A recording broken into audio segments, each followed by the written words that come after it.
जादुई दुल्हन। चंदनवन नामक एक हरे भरे गांव में गोपाल नाम का एक गरीब पर नेक दिल लकड़हारा रहता था। वो अपनी बूढ़ी माँ रमा के साथ एक छोटी सी झोपड़ी में रहता था। गोपाल बहुत मेहनती था, पर गरीबी उसका पीछा नहीं छोड़ती थी। एक शाम जंगल से लौटते समय गोपाल ने एक असामान्य झरना देखा। पानी में तारों जैसी चमक थी। झरने के पास जमीन पर उसने एक चांदी का जूड़ा पड़ा हुआ पाया। उसे देख वो खुद से कहता है, अरे ये कितना सुंदर जूड़ा है, किसी राजकुमारी का होगा, पर यहाँ तो कोई नहीं है। इतना बोलकर अब उसने जूड़े को उठाया। जूड़े में से मीठी मध्यम संगीत की ध्वनि आ रही थी। वो उसे लेकर घर आ गया और माँ को दिखाए बिना चुपके से एक संदूक में रख दिया। रात को जब गोपाल गहरी नींद में था तो उसने एक मधुर आवाज सुनी, गोपाल, ओ मेरे प्यारे गोपाल।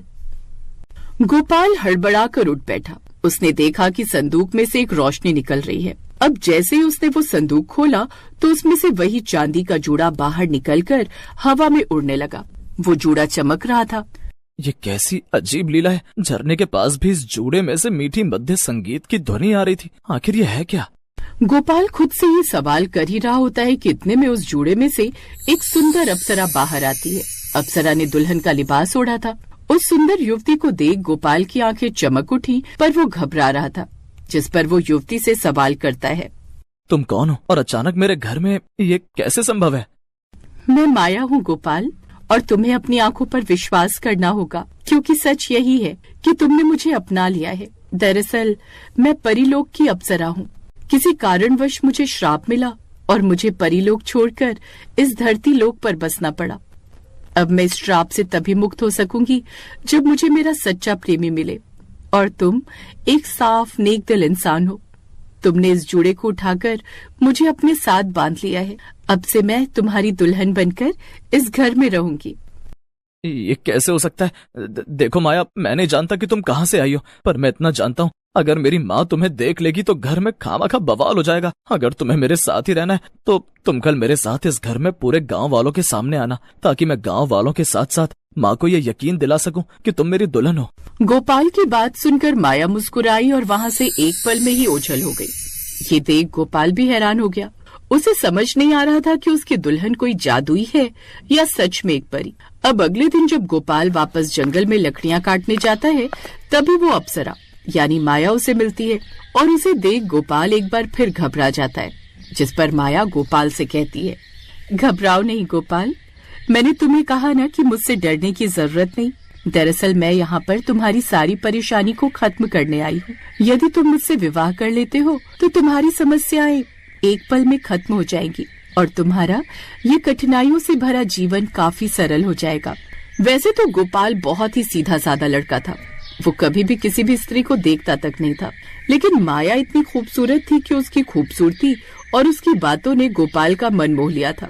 गोपाल अब उससे पहली ही नजर में प्रेम कर चुका था।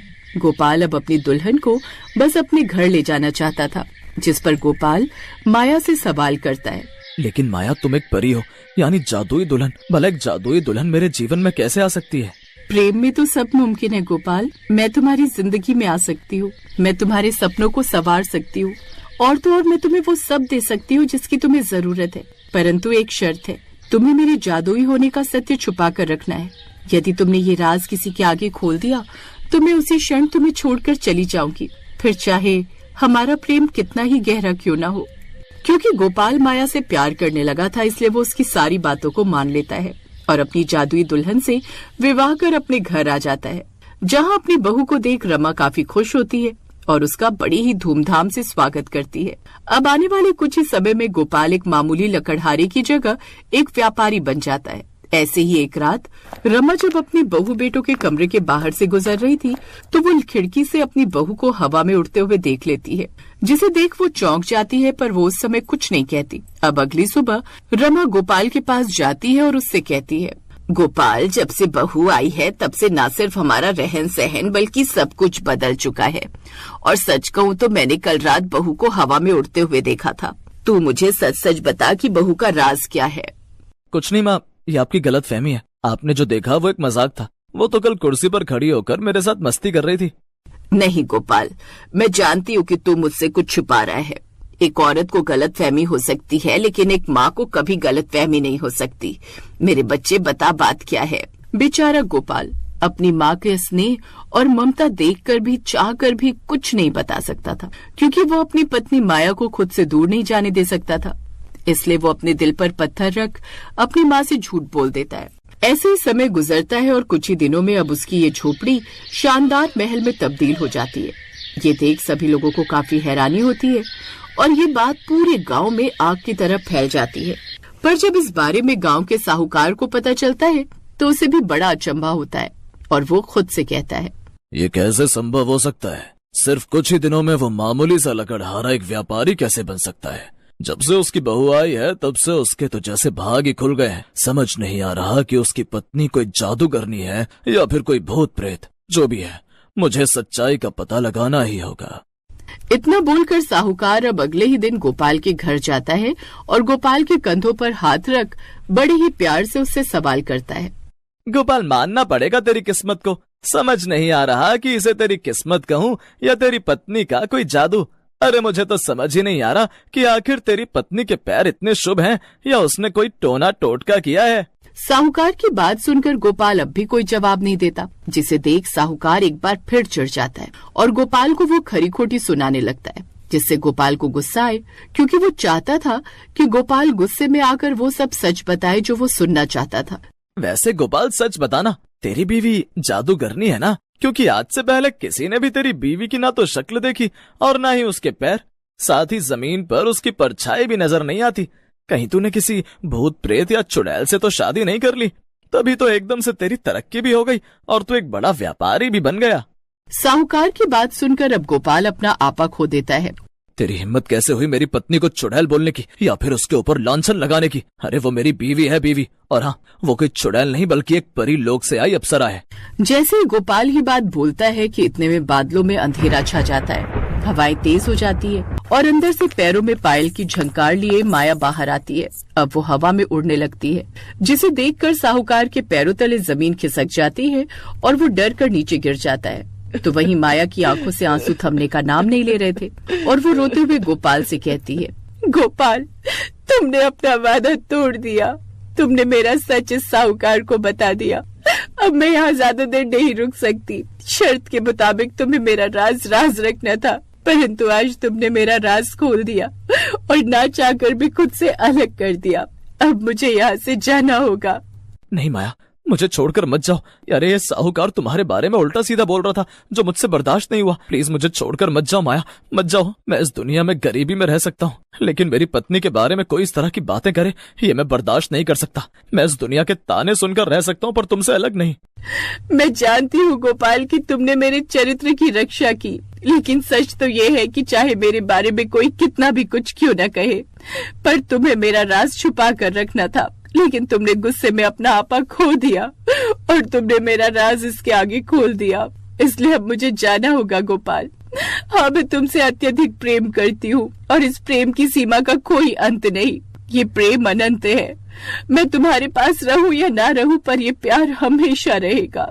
इस तरह माया बोल रही थी और धीरे धीरे उसका शरीर हवा में एक चमकीली रोशनी की भांति गायब होता जा रहा था। कुछ ही क्षण में माया अब धीरे धीरे हवा में विलीन हो जाती है और उसका वो चांदी का चमकता हुआ जूड़ा जो वो हर समय अपने बालों में लगाए रखती थी, वो एक तांबे का जूड़ा बनकर नीचे गिर जाता है। माया गोपाल को छोड़कर जा तो चुकी थी, पर उसने बदले में गोपाल के लिए उसकी प्रॉपर्टी, उसका पैसा और उसका नाम छोड़ दिया था। तुम मुझे छोड़कर क्यों चली गई माया? तुम मेरी जिंदगी की वो खुशी थी जो शायद मुझे कभी ना मिले। तुम न सिर्फ मेरा प्यार, मेरी जिंदगी थी। मैं भगवान से सिर्फ और सिर्फ तुम्हें ही मांगना चाहूंगा। हर जन्म में मुझे तुम्हारा साथ चाहिए। गोपाल से ये गलती हुई थी कि ना चाहते हुए भी उसके मुंह से सच निकल गया, जिस कारण अब गोपाल और माया अलग हो चुके थे।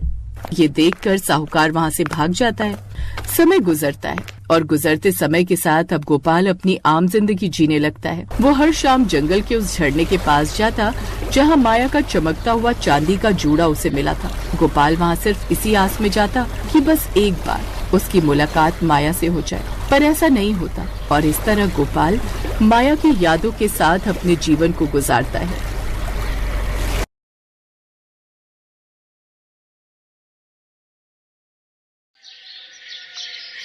अरे वाह ज्योति, आज तो तू बहुत जल्दी काम पर आ गई। वैसे आजकल तू टाइम पर ही आने लगी है। चल अच्छा है, मेरा काम भी टाइम पर हो जाता है। हाँ दीदी, वो आपको तो पता ही है, मेरी शादी तय हो गई है। माँ की तबीयत ठीक नहीं रहती, इसलिए जल्दी काम निपटा कर घर चली जाती हूँ। फिर बापू की रोटी सब्जी भी बनानी होती है। ठीक है, एक काम कर, पहले पार्लर खोलकर वहां का झाड़ू पोछा कर ले, फिर इधर की सफाई कर लेना। आज ब्राइडल बुकिंग लेनी है, कस्टमर आते ही होंगे। ठीक है दीदी। ज्योति मोनिका के घर काम करती थी। मोनिका ने घर में ही एक ब्यूटी पार्लर खोल रखा था, जो वो बहुत सालों से चला रही थी। मोनिका के पास बहुत से कस्टमर आते थे, जिनमें से एक सुधा नाम की लेडी भी थी, जो अक्सर ही मोनिका के ब्यूटी पार्लर में आती रहती थी। इसलिए सुधा मोनिका की अच्छी सहेली बन गई थी। सुधा दीदी, ये पानी। हाँ ला दे। और सुन, नहा धोकर आई है ना? मेरा आज सोमवार का व्रत है, झूठे हाथों से पानी लूंगी या कुछ खाऊंगी तो मेरा व्रत खंडित हो जाएगा। दीदी मैं नहा कर ही आई हूं, आज मेरा भी सोमवार का व्रत होता है। ज्योति जा, चाय बनाकर ले आ। सुधा तू बैठ, एक ब्राइडल मेकअप आया हुआ है, मैं वो तैयार कर लूं। शैली, रीमा, तुम लोग क्लाइंट के पास जाओ, मैं आ रही हूं। हाँ हाँ, तू आराम से मेकअप कर। सुन, एक काम कर, मैं थ्रेडिंग बुधवार को करवा लूंगी, उसी दिन मेरा ब्लीच फेशियल भी कर देना। तुझे पता ही है रिलेशन में शादी है, तो फ्राइडे से पहले मैं तेरा ये सब करवा लूंगी, और मेरा कोई अच्छा सा मेकअप और हेयर स्टाइल भी कर देना। हाँ हाँ, करवा लेना। अगले 2-3 दिन तक सुधा पार्लर में ही आती रही, क्योंकि उसके घर में फंक्शन था। इसी बीच ज्योति भी काम पर आती। मोनिका दीदी, दुल्हन के मेकअप के बहुत पैसे लग जाते होंगे ना? हाँ, सबसे तो मैं पैसे लेती हूँ, पर तू क्यों पूछ रही है ये? टेंशन मत ले, मैं तेरा मेकअप ऐसे ही कर दूंगी, अभी तो शादी को टाइम है। हाँ दीदी, अभी तो कुछ दिन बाकी है। थैंक यू दीदी, आप मेरा दुल्हन का मेकअप करोगे, मैंने ये बात माँ को भी बताई थी। अच्छा दीदी, मैं चाय बनाकर लाती हूँ, आप सुबह से पार्लर में काम कर रही हो, थक गई होगी। मोनिका की सहेली सुधा ये सब बातें सुन चुकी थी। बात सुन मोनिका, मैं ये क्या सुन रही हूँ? ज्योति की शादी होने वाली है। हाँ, इसी महीने की 15 तारीख को इसकी शादी है, तो मैं ही इसका ब्राइडल मेकअप कर रही हूँ। इसका बहुत मन था कि ये मेरे से मेकअप करवाए। तू पागल हो गई है, तेरा दिमाग खराब है। इतने महंगे प्रोडक्ट मेकअप के तू इसके चेहरे पर लगाएगी? अरे वो एक काम वाली है, उसको तैयार करने में तू खुद सोच, तुझे घिन नहीं आएगी? सच में तू बहुत सीधी है। अरे ये काम वालियां बहुत चालाक होती हैं, जानबूझकर गरीब बनने का नाटक करती हैं, ताकि तुझ जैसी सीधी सादी औरतों को फंसा सके। नहीं नहीं, ऐसी बात नहीं है सुधा, बेचारी बहुत गरीब है। अब उसका दुल्हन का मेकअप कौन करेगा? और फिर मेरा तो खुद का ब्यूटी पार्लर है, वो मेरी काम वाली है, इतनी मदद तो मैं उसकी कर ही सकती हूँ ना। मैं तो तुझे यही कहूंगी कि काम वालियों को सिर पर चढ़ाना अच्छी बात नहीं है। तू गलत कर रही है। देखना, जब तेरे साथ कुछ गलत होगा ना, तभी तुझे अकल आएगी। मोनिका सुधा की बातों पर ध्यान नहीं देती, पर सुधा मन ही मन अपने आप को सही साबित करने के लिए एक योजना बना चुकी थी। सुधा के घर जो फंक्शन था, उसके लिए वो मोनिका के पास तैयार होने के लिए आई हुई थी।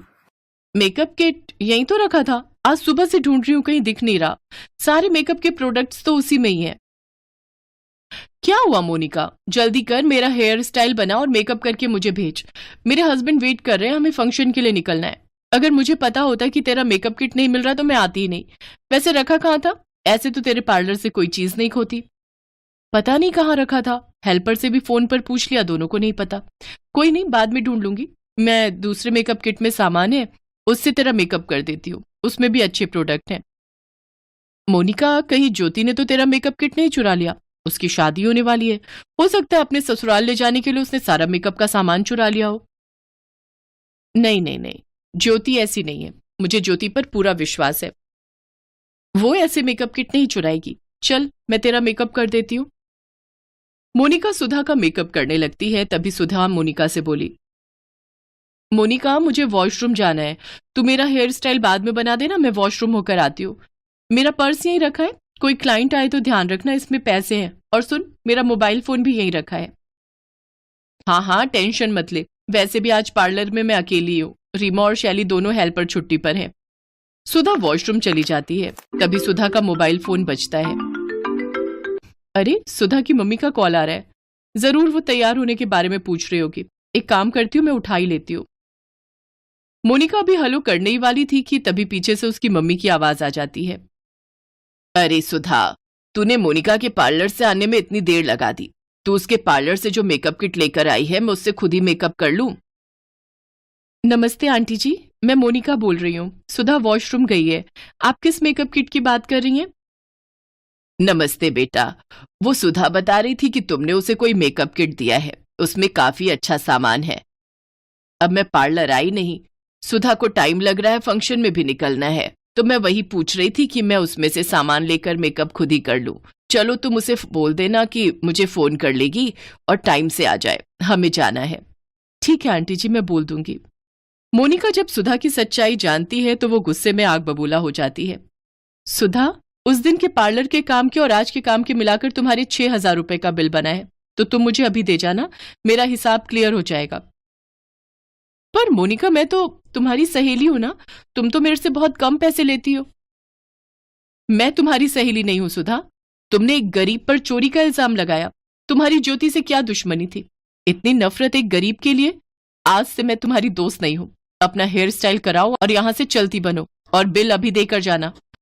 मुझे सब पता चल गया है। तुम्हारी मम्मी का फोन आया था, मेकअप किट तुमने चुराया और नाम ज्योति का लगा दिया। मुझे अपने आप पर पछतावा है कि मैंने तुमसे दोस्ती की। जल्दी से हेयर स्टाइल करवाओ और जाओ। सुधा का मुंह जरा सा रह जाता है और वो अब तक का सारा बिल भर कर वहां से चुपचाप चली जाती है। ज्योति सब कुछ सुन चुकी थी, उसकी आंखों में आंसू थे। मोनिका ज्योति को अपने गले से लगा लेती है।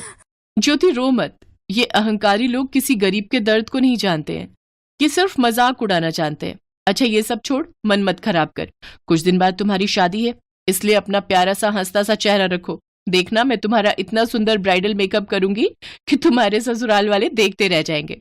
अच्छा, मैंने तुम्हारे लिए एक लहंगा भी खरीदा है, वो मेरी तरफ से तुम्हारी शादी का गिफ्ट रहेगा। दीदी, दीदी आप सच में बहुत अच्छी हो दीदी, भगवान आपको बहुत खुशियां दे। ज्योति की शादी का दिन आता है। मोनिका ज्योति के लिए बहुत सुंदर लहंगा चोली खरीद कर लाई थी। वो ज्योति का बहुत ही सुंदर ब्राइडल मेकअप करके ज्योति को तैयार करती है। ज्योति के ससुराल वाले और माता पिता सब ज्योति को जब दुल्हन के रूप में देखते हैं तो वो बहुत खुश होते हैं। ज्योति मोनिका और उसके हस्बैंड को भी अपनी शादी में इनवाइट करती है। मोनिका और उसके हस्बैंड अच्छे पैसे वाले थे। वो ज्योति के माता पिता को उसकी शादी के लिए कुछ पैसे भी देते हैं ताकि ज्योति की शादी अच्छे से हो सके। ज्योति खुशी खुशी अपने ससुराल जाती है। ज्योति की माँ सावित्री मोनिका के घर काम करने लगी। वो अक्सर ज्योति के बारे में मोनिका को बताती रहती। शादी के फोटो वीडियो सब दिखाकर वो बहुत खुश थी, क्योंकि उन्होंने सपने में भी नहीं सोचा था कि उनकी बेटी इतनी सुंदर तैयार होगी और खुशी खुशी ससुराल विदा होगी। मोनिका भी ज्योति की खुशहाल जिंदगी के बारे में सुनकर बहुत खुश होती है।